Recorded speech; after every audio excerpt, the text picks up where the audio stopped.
Here we go again. Hey everyone, it's Veiled Shot back at it with another Awaken Chaos Era video. So as you saw from the intro, I've been getting a lot of comments about the Armored Incursion fight, or the guild boss for those of you who don't know. In this video, I'm going to be going over some general team comps, some characters that are really good, how it works, and when it resets, and some of the abilities that are in the boss, something to be aware of, and also how to get through this Foodie's Guide, reach guild boss tier 20 or above. And I will be doing that for you in this video once I build a guild boss team myself. So if you are enjoying this content, be sure to leave a like, drop a comment, and subscribe, and let's get right into it. All right, so here we are at the Armored Incursion, and what is this? So first things first, how do you access it? Well, you're going to go ahead and click Guild, you're going to hit Battle, and you're going to hit the guild boss right there. And then every week, it's going to change affinity, and it slightly changes its abilities, not too much, but it does slightly change. And you're going to get 2 keys, essentially, to fight it every day, and you're going to post a score. And with that score, you're going to need a level of chess. So you can see this person did 366,000. Level 25, 161,000, level 20. Now let's go ahead and head into the battle real quick just to show you the abilities. All right, so here we are at the Armored Incursion fight, and we're just gonna hit this eye up here just to check out the abilities. So first thing is the passive, and this will change based on the affinity, and for the red boss, this is going to reflect a portion of the damage back to attackers according to this character's attack. And that matters a lot because of their second passive, Limitless, which gives them an increased attack as you're going through, and at round 4 and at round 7, it gets a ton of extra attack. Now, second, we have Triple Strike, which deals damage to an enemy, grants a bonus Mech Slam attack if the target is weak against this character's element. So this is essentially the basic of the boss. Now, you really want to make sure that you're not negative affinity, because you will be taking a ton more damage already, and then on top of that, you're giving them extra effects. And then here we are at the ultimate, which is Mech Wheel. It's an AoE plus true damage that scales with each character's max HP, and this one has a 50% chance to apply Ignite. So you don't really want super high HP. Unfortunately, my Evelyn is built a little bit with too much HP. I'd rather have her more defense than HP, but that's okay. And the basic premise of this guild boss, it's pretty simple. They're going to go basic, and then they're going to go ultimate, and they're going to go back to the basic. And that's pretty much the entire fight, so there isn't really any surprise mechanics. All you have to know is that they can't be CC'd at all, so no control effects. They're going to get scaling attack, and you cannot remove this increased attack. So there's no stripping, for example, with Evelyn's first skill. Right here, you can see that they have a positive effect right here, and if we try to strip with this, which removes a positive effect, you're not going to be able to remove it.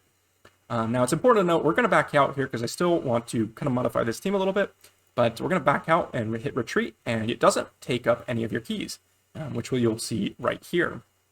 So once this loads and goes to the boss fight, you can see that there's going to be 2 out of 2 right here. So 2 out of 2. So you can kind of go in here and test if you want to go through a ton of rounds and all such things. Then you can just keep entering and leaving if you don't like the score that you got. So let's go ahead and go into my characters and what characters are going to be good and what my characters are geared with. All right, here we are at my collection. Now, before I go into my personal team, I just want to give you a couple general strategies in order for you to build your own guild boss team. So the first thing is you're going to want a healer. Now, you're going to want a healer that provides a little bit more than healing. For example, Mythasia does not really provide anything more than healing and a little bit of revive, which can give some utility, but I really want someone like Connor. And the reason being is he has a decreased defense on his skill 1, he has attack up on his skill 2, and then he also has the heal. So he provides a lot more than just heals. And this also goes into kind of the second part in building a guild boss team, is you want to decrease defense. Now, Auroch is another example. He can just give decreased defense on 100% chance if you're critting, and you're going to want this to use the skill more than you're going to want to use the Slice Steal skill. And the reason is decreased defense is going to allow you to do much more damage across your whole team. So Auroch is a really excellent choice. Connor has defense down, and there's a lot of other characters that apply defense down. For example, Evelyn is mine. But if you want to ramp up your damage quite a bit, slotting in a decreased defense will help you out without interrupting your team too much. Now, the third part to building a guild boss team is damage. So the guild boss fight is relatively simple. So really just having a healer, decreased defense, and then a bunch of damage will have you succeed pretty far. Now, when you're picking out damage dealers, an important thing to note is you don't really want a ton of AoE damage because you can't hit all your AoE damage on the boss because the boss is a single target. So a perfect example of a really awesome damage dealer is Andre. He's positive affinity, and that's another thing. You really want a positive affinity for your damage dealers when you're going against the guild boss because they're going to do 50% increased damage. And he just does a ton of damage based on a single target. So my team, I actually have Tia, whom isn't actually super great for the guild boss. This is one of the areas in the game where I think she's, lackluster or rather average at, because her passive doesn't work, she can't apply Frozen, and she has an AoE, which all things don't really apply to the guild boss. Now, Nathalia is an excellent choice. Aurak is an excellent choice. Zatlux is an excellent choice. All these, Antinua is an amazing choice. Cyrus, all these characters are really good on the guild boss because they do a ton of single target damage. Now, if you do want to, see a kind of a spreadsheet of characters I think are really good for each affinity, be sure to leave a like, drop a comment, and subscribe to the channel so that I know to make a spreadsheet on what I think are the best characters per affinity. So my team, I'm going to be using Tia. Now, this is her stats. She's got 83% crit rate, 183% crit damage, decent speed, defense, health. You're going to want more defense than you're going to want health because he does max HP health damage. So, just have that in mind. Speed doesn't have to be super high. You just want to go, before the boss essentially, which isn't fast at all. I believe Nathalia goes faster than him, and she's at 112 speed. So Evelyn first on, she has high HP. I'd rather have high defense, but that's okay. She has decently high speed, and that's because I use it in other spots of the game. I'd rather have, high crit rate. And that's another thing is you're going to want super high crit rate, at least 100%, because it's a long fight. So you're going to get a ton of chances to crit. And that means you're also going to get a ton of chances to not crit if you have not 100% crit chance. I also have high focus on Evelyn so that she can land her debuffs. And then Nathalia, 116 speed rather, as I said 112 earlier. But this should outspeed the boss. Not really high health or defense, but 99% crit rate. I'm 1% off. I'd much rather have it be 100%, but decently high attack and crit damage. And then last but not least, Connor. And his gear is not actually super leveled up. Neither is Evelyn's, but decent health, decent defense, really fast because I really want him to be first in my team. And I'd, no crit rate, no crit damage on him because you don't necessarily need it. Now, for my team, improvements that I could definitely make is I'd much rather have like a William and Evelyn slot. That would increase my damage significantly. I only have her in there because she's basically just going to amplify my other team members and, give them a little increased damage. But having a William there will, essentially, maybe make my team do a 50% more damage. And I'd also rather slot out someone instead of Tia. Andre would be the perfect candidate for me. I might start building him soon because I can get ascensions from the trial shop. All right, let's go ahead and jump right into it. Let's see if we can get this level 20 chest knocked out of the way. All right, here we are at the Armored Incursion. Now, I just want to go over the spells because they're a huge part of this game. If you're playing on auto, Smoldering Flames, Gaia's Renewal, and Sundering Purgatory are going to be the best because these are really hard to mess up. Now, I'd highly suggest you play on manual, especially if you're trying to beat the quest, because they will allow you to give it a very much increased damage.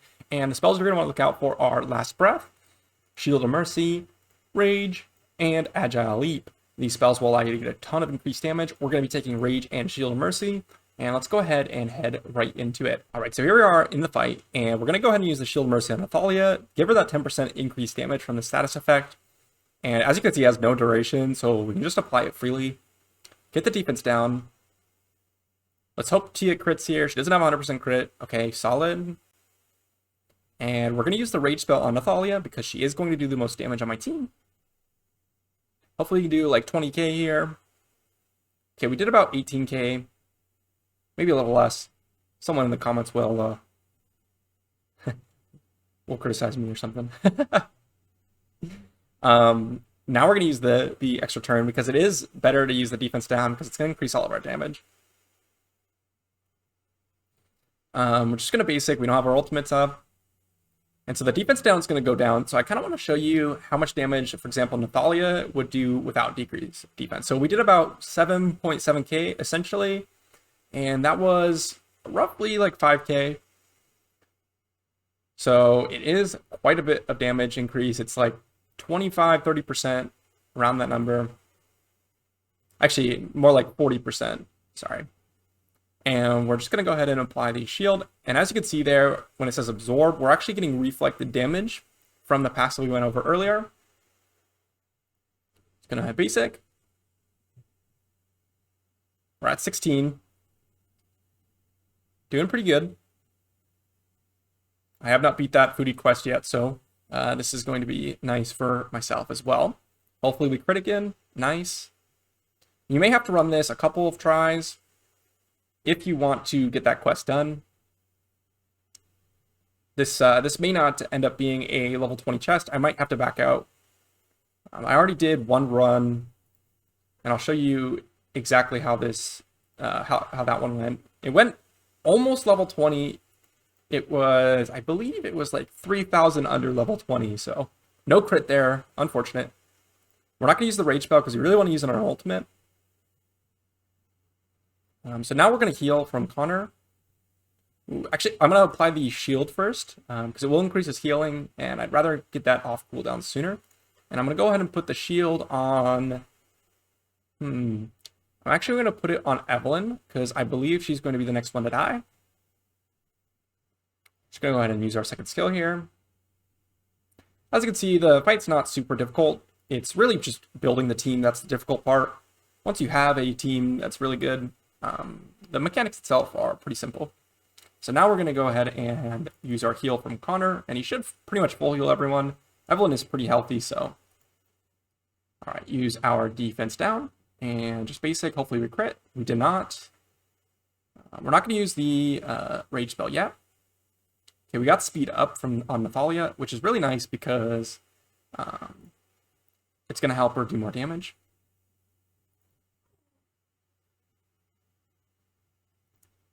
And we're just going to go ahead and use our ultimate here on Evelyn. Basic. And let's see if we can do some solid damage here. We're really, really close to level 20. Ooh, we're 400 damage from level 20. So as you can see from the shield there, Evelyn did survive, but she will die from the ignite, so... Unless Connor can save us here. Okay, solid. We're at level 20. So we got the foodie quest completed. And Evelyn is saved. And that's why the Shield of Mercy is super good. Because you kind of get an extra round. She's going to kill herself here off the reflected damage. But, okay, here we go. Maybe we can get 21. I doubt it. I really doubt it. The boss is going to AoE here. So even if there's one character, they're still going to AoE. And there you go. We're dead from the ignite. Ooh, we actually got the Shield of Mercy back up, so let's go ahead and put that back on her, and then let's see if we can get to 21. This was a little lucky, and that's why this spell's so good. So there we are, we're at level 20, and we got the quest completed. Really solid. I know this is a bottleneck for a lot of you, and it was a bottleneck for me. I wasn't super focused on guild boss myself, but I did beat it today with you all. And here we go, we collected the reward. So if you do want to see a video on a comprehensive list on who I think is better for the guild boss, be sure to leave a comment and drop a like and subscribe to the channel so that I know to make a video on it. Now, if you do have a question on your specific roster, be sure to join my Discord and send me a message directly, and I will pretty much answer you as long as you're messaging me or messaging in the chat in Discord. And that'll be it for this video, and I hope to see you in the next one.